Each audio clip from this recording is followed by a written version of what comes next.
Hey Collective, it's Alan. Welcome back to the channel. Today's video is going to be dedicated towards following up on the video that I did yesterday, where I tried to create an immersive experience where I used my own show idea that I'm trying to get going as a backdrop to a exercise where we all jumped into the roles of key panel influential people that would be responding to questions that I posed throughout the show, if you will, and your role in it would have been to respond in the voice of those influential people. So instead of doing that, one of the things that I found is I got a really positive feedback, but one of the things that they noted that it might have been too informal. So I decided to try again, but from the standpoint of what actually my role here on the planet is, which is to, represent the divine universe.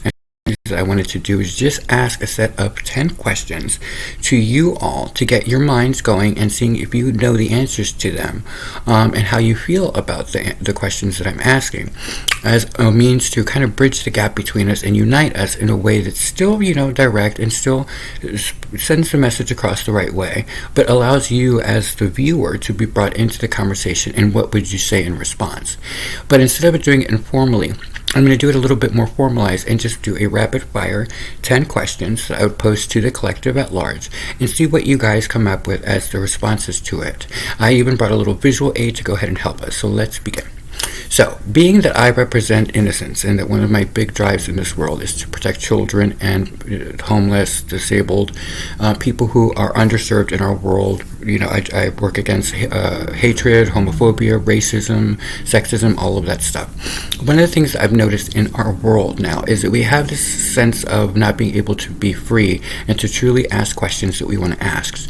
So as I go through this, I'm going to just pose the questions so that you can be brought into the conversation of what we, the people, are talking about and how we're seeing what's going on in the world at large. So understand that it's not in a combative state. It's logical questions that I'm posing on behalf of the innocent that I'm here to help and to guide as a friend. And so part of that is to be direct sometimes. So just play along and see how well you do in responding to the questions and if you've even thought of some of these things. So from the divine universe, we, the people, would like to know if you guys have considered the following set of 10 essential questions that we all must be asking ourselves at this time. 1. Who sanctioned this V word for experimental development and why? Second, what were the safety measures put into place so as to avoid an accidental release out onto the general population? 3, why would anyone sanction something without making sure that it came with an anti-V word? And 4, was this truly developed as an anti-bioterrorist measure, or is this a form of population control? 5, why did it follow a military procession going from east, starting in China, and working across first world countries to the west before suddenly moving towards second world countries in year 2? Meaning this. And this is where the visual aid comes in. Okay, so from what we understand from the narrative that's going on, it began here in a country that America was having trade issue wars with, and conveniently it began there. And they kept it secret, apparently, allegedly. And so then it moved across the European area, hitting all first world countries, including Italy, France, England. Never boarded a plane. It didn't go to Russia. And amazingly, even though China's right next to India, it skipped India, went across all of this part of it, did not go to Africa necessarily at first, then jumped on a plane finally, because apparently its travel agent is Bjork, and then it finally landed in the U.S., where it landed in New York, and then ravaged New York before spreading very evenly across the country going west, before finally landing in California, where, according to what we're understanding, it skipped over the third world countries and somehow went towards Brazil, and then it decided to backtrack, again skipping most of Africa and going directly towards India a year plus later. Seems a little odd for something that you can't control and then brought the world to a stop. But that's a question we should all be asking ourselves, right? Okay. Because it is affecting a lot of innocent people along the way. Now, number 6. Is that because sacrifices must be made in the fact that it's skipping third world countries? Or, as one of the reporters out there alluded to, is it because they can't pay the administrative costs that are required of this mandatory thing? Number 7. What about all of them? Are they just sacrifices? Are they the sacrificial lamb? Number 8. Is this all just a money grab from pharmaceutical companies in order to ensure that we as a race are enslaved to the belief that drugs are the answers where the divine should be the answer to the question. Number 9, how can you claim to ensure that there are no long-term effects to something like these things that are being injected into the body when apparently, according to our narrative, you haven't had enough time to test it?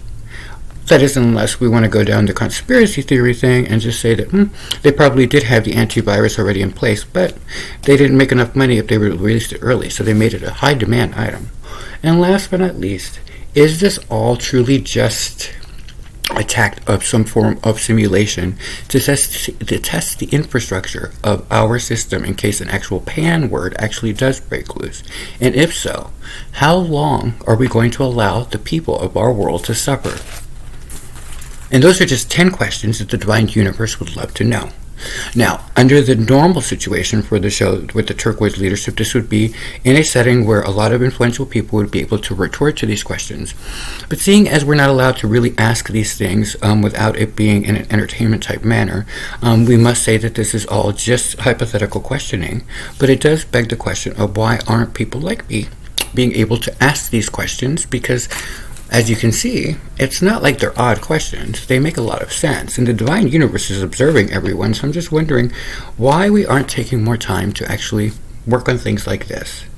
Having said that, just imagine, if you would, if someone out there, some brilliant mind who saw through the facade and the questions that are truly valuable to we the people that are affecting our day-to-day lives, and how single mothers are suffering, or how I have to go through what I'm going through, or the people who are very, very prominent in figures for the new world unfolding are having to endure out of an illusion that may not stand up to reason.